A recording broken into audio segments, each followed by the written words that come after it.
Rapport vasculo-nerveux de la parotide.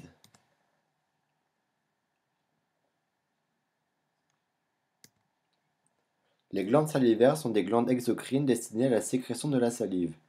La salive est nécessaire pour accomplir plusieurs rôles: lubrifier la bouche et aider les aliments à glisser dans l'œsophage, faciliter la digestion par l'estomac et limiter la prolifération des bactéries, ou encore neutraliser l'acidité de la bouche et protéger les dents. On distingue deux types de glandes salivaires, les glandes salivaires principales et les glandes salivaires accessoires. Les glandes salivaires principales, à savoir les glandes parotides, submandibulaires et sublinguales, ont la particularité de siéger loin de la cavité buccale et de s'y aboucher par un conduit excréteur propre. Elles se distinguent des glandes salivaires mineures dispersées dans la muqueuse et la sous-muqueuse de la cavité orale. Rapport vasculo-nerveux de la parotide. La glande parotide est la plus volumineuse des glandes salivaires majeures. Elle est généralement de couleur jaunâtre et pèse 25 grammes. Elle est superficielle et située au-dessus et en avant du méa acoustique externe et en arrière de la branche montante de la mandibule. Rapport externe. La glande parotide est contenue dans la loge parotidienne entourée du fascia parotidien, dont la partie superficielle est en continuité avec le fascia masséterique et la lame superficielle du fascia cervical.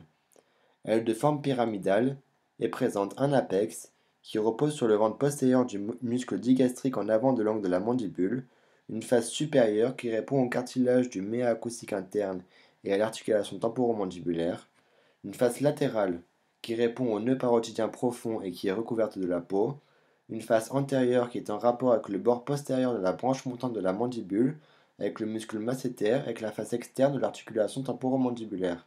Cette face présente un prolongement antérieur qui peut s'isoler et former la glande parotide accessoire.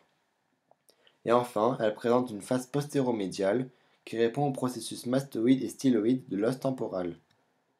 Le conduit parotidien mesure environ 5 cm, émerge du bord antérieur de la parotide, puis son trajet parcourt la face latérale du muscle masséter, contourne le corps adipeux de la joue, perfore le muscle buccinateur pour s'ouvrir dans le vestibule oral, au niveau de la papille parotidienne en regard de la deuxième molaire supérieure.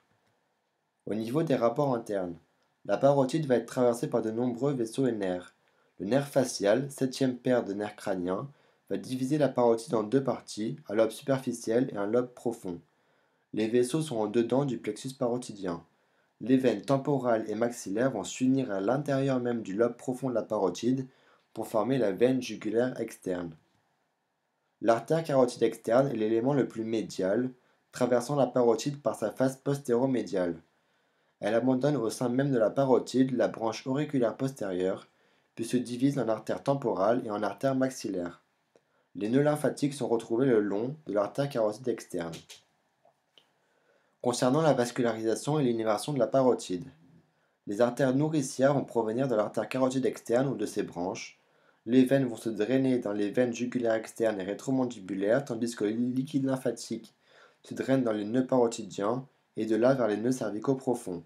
Enfin, l'innervation provient du nerf auriculotemporal qui est issu de la branche du nerf mandibulaire, le 5-3.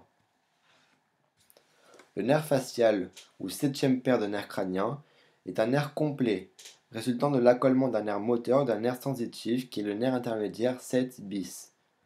Le nerf facial émerge de la partie moyenne du sillon bulbopontique au-dessus de l'aire rétro-olivaire du cordon latéral de la moelle allongée. Il traverse avec le nerf vestibulo-cochléaire, le 8, le trigone potocérébelleux et le méa acoustique interne. Le canal facial lui fait suite avec trois segments, labyrinthique, tympanique et mastoïdien. Entre les deux premiers segments se trouve le genou du canal facial où se trouve le ganglion géniculé, lieu d'abandon des nerfs grands et petits pétreux. Le nerf sort du crâne par le foramen stylomastoïdien, traverse la partie haute de l'espace rétrostylien, puis la loge parotidienne où il se divise en ses rameaux terminaux. Exemple de chirurgie, la parotidectomie. La parotidectomie représente l'ablation partielle au total de la glande parotide. Cette ablation peut être réalisée dans deux cas. Premièrement, s'il y a présence d'une tumeur, bénigne ou maligne. En fonction de leur localisation, on parlera alors de parotidectomie partielle ou totale. Deuxièmement, si on constate un problème infectieux. La parotide peut être le siège d'infections bactériennes ou virales. Un calcul peut boucher les canaux de la glande et provoquer une lithiase salivaire. Quand les infections sont répétées et que le traitement médicamenteux échoue, l'ablation de la parotide peut être envisagée. Les étapes de l'opération. Nous pratiquons une incision en avant de l'oreille, puis sous le lobe, qui se prolonge sur quelques centimètres au niveau du cou. Puis nous relevons un lambeau cutanéo-graisseux ainsi qu'un lambeau de SMAS, qui est le système musculaire aponeurotique superficiel et qui va permettre de compenser la perte en volume de l'exérèse et qui va permettre de réduire les risques de syndrome de Frey.